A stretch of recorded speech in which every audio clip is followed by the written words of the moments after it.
Hi, this is Wayne Rivers at the Family Business Institute. Thanks for tuning in. As always, please click on the link below and give us the benefit of your comments, and click on our social media links. It helps us with search engine optimization, and we appreciate that. So this week I want to talk about busyness. The number one thing that we hear from our clients, and this has been going on for my entire 29 years, is how busy everybody is. And some family businesses have a little bit of a, they say, oh man, I'm thrilled that it's Friday because that means there's only 2 days left in the work week. And that's kind of normal for most family businesses. They work, I don't know how you guys do it. You work so many hours. And to me, it's just so draining and exhausting. I guess I'm lazy by nature. I just don't have it in me to work that hard. But I just don't know how you do it.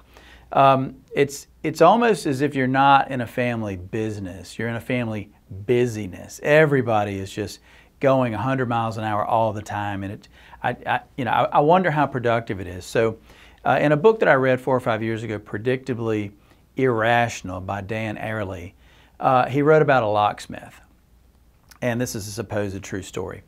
And when the locksmith was a young man, he would go and he would be helping somebody get into their car or home or something. And it took him a long time to do the job. And a lot of times he ended up breaking the lock and having to put in a brand new lock, as a part of, and people would say, oh, thanks very much. And they would even give him a tip after the job was done. Well, as time went on, he got better and better and better at his job. And it took him much less time. He didn't break the locks anymore. And nobody gave him any tips. It's like they didn't appreciate it. And Dan says that really what people were appreciating was the time and effort. It's almost like they didn't care about the results. If I can get my house quicker, that's better. The locksmith was providing better service, but actually getting less reward because people value time and effort. Now today is different from what it was, 50 or 100 years ago. Back 50 or 100 years ago, there were more constraints. Like, for example, a farmer didn't have all the technology of today, so if it was too wet to plant, he couldn't plant. If the crops haven't come up to a sufficient size, then he couldn't harvest. And manufacturers had constraints on their inputs and their outputs and the equipment and all those kinds of things to a greater degree. So people worked super hard back then, but it wasn't the 24/7 of today. Now so many more people work in the knowledge economy. And constant text, constant emails, constant social media monitoring. I mean, you just can never get away from it. It was almost better in the old days. People worked really hard, but at 5 or 6 or 7 o'clock in the evening, they went home and had dinner with the family, and that was that. So one of the reasons that Dan and other writers think that we are so addicted, and it is an addiction, to busyness, is that busyness today is associated with status. So think back a few hundred years ago. Think about that TV show Downton Abbey, where really rich people had an amazing amount of leisure. And having leisure back then was considered a status symbol. If you were of the nobility and you didn't have to work super hard, that was a symbol of status. Today the pendulum has swung entirely the other way. And the status symbol is busyness. I can't tell you how many meetings I've been to where people are almost competing to talk about how busy they are and how little free time they have, almost as if it's a badge of honor versus a sign that maybe they're not as efficient and effective as they could be. So I've got 5 tips here for how to not be so darn busy all the time. The first one comes directly from Dan Sullivan in The Strategic Coach, and that is get your calendar out and look at the next 90 days and block off your personal and family time first. We're going for a long weekend. We have a week vacation planned, for Thanksgiving week, whatever. Block that off first and make that sacred so that you do separate yourself from your business and you devote sufficient amount of time to your family and yourself. The second thing comes from a psychologist who used to work with us named Jean McClendon.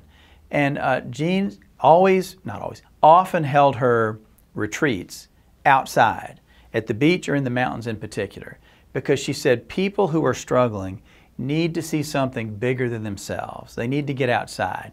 So if you could put on your calendar to walk, especially maybe with your spouse, for 30 to 45 minutes at a time, 3 times a week, get outside and just realize there's something bigger There's more to life than busyness and being in the office and putting your head down, working with your computer and all those things.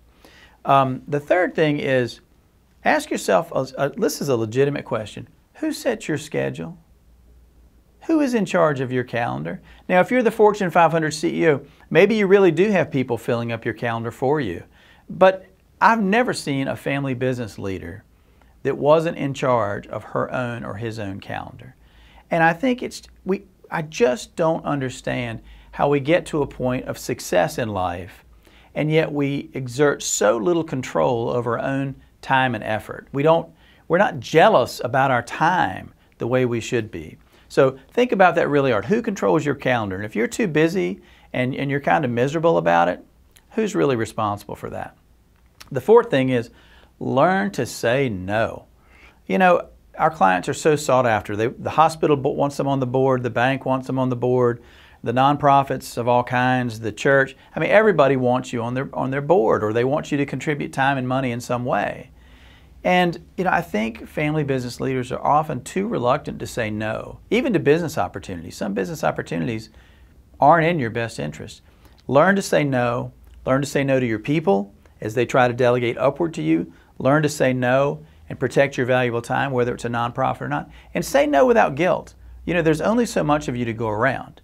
And if you learn to say no and you put limits on how often other people have access to you and your time, you'll actually have a little more balance in your life.